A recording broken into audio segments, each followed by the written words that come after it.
တချို့ game တွေက graphic card မပါရင်ဆော့လို့မရဘူးတချို့ game တွေကြတော့ graphic card ပါတယ်သို့တော့နှိမ့်နေရင်ဆော့လို့မကောင်း graphic card ဘယ်လိုရွေးဝယ်မလဲဆိုတာလေးကိုပြပြပေးအဲ့တော့ gaming PC တစ်လုံးဆင်တော့မယ်ဆိုလို့ရှိရင် graphic card ရွေးချယ်ဝယ်ယူဖို့အတွက်ကအရေးကြီးဆုံးအပိုင်းပဲ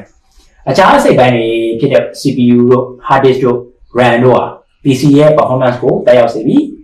graphic card ကိုမထည့်တာပဲဖြစ်ဖြစ်နောက်ပြီး graphic card မှားဝယ်မိတာပဲဖြစ်ဖြစ်အဲ့တော့ game ဆိုတဲ့အခါကျရင်တည်ကြတဲ့စိတ်နှောက်ယှက်ဖြစ်ရမှာအဲ့တော့တချို့ game တွေက graphic card မပါရင်ဆော့လို့မရဘူးတချို့ game တွေကြတော့ graphic card ပါတယ်သို့တော့နှိမ့်နေရင်ဆော့လို့မကောင်းဟိုမှာStardew Valley game ဆိုလို့ရှိရင်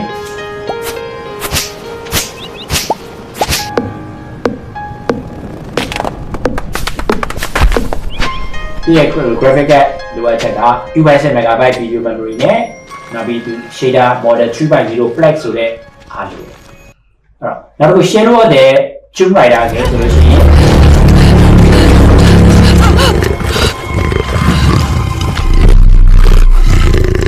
အနေနဲ့ Nvidia GTX 660 သို့မဟုတ် GTX 1050 okay AMD ဆိုလို့ရှိရင် Radeon HD 9980လိုမျိုးသူရဲ့ recommendation ပေးထားတာကြတော့ Nvidia GTX 1060 6GB သို့မဟုတ် Radeon AMD Radeon RX 480 8GB လောက်ကိုသုံးခိုင်းထားတယ်။ဟောအဲ့လောက်ကတ်မထည့်ပဲနဲ့အဲ့ဒီ game မစော့တင်ဘူးပေါ့။နောက်တစ်ခု 6GB Shadow Die Twice game ဆိုလို့ရှိရင်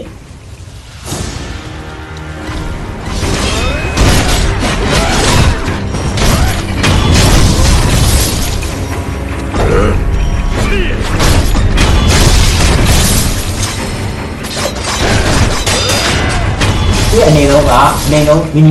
requirement ပေါ့နော်အဲ့ဒါက Nvidia GeForce GTX 960ဒါမှမဟုတ် AMD ဆိုလို့ရှိရင် Radeon HD 7950သူ recommendation ပေးတာကကြတော့ recommendation ဆိုတာဒါလေးဒီကက် site တင်တယ်ပေါ့လေ recommendation ပေးတာကြတော့ Nvidia GeForce GTX 960ဒါမှမဟုတ်လို့ရှိရင် AMD ဆိုရင် Radeon RX 990ကိုသုံးခိုင်းတယ်။ဟို Call of Duty Warzone game ဆိုလို့ရှိရင်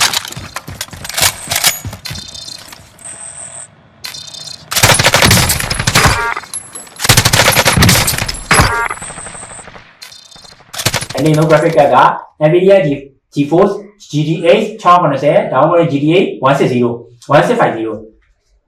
ကဲ AMD သုံးကျင်တယ်ဆို AMD Radeon HD 7950ကိုသုံးခိုင်းတယ်သူလည်းပဲသူ recommendation ကသုံးသင်းတဲ့ကတ်ကတော့ Nvidia GeForce GTX 990သို့မဟုတ် GTX 160 okay AMD ဆိုရင် AMD Radeon RX 50ကိုသုံးခိုင်းတယ်အဲ့တော့ဒီ gaming PC တွေဆင်တော့မယ်ဆိုလို့ရှိရင်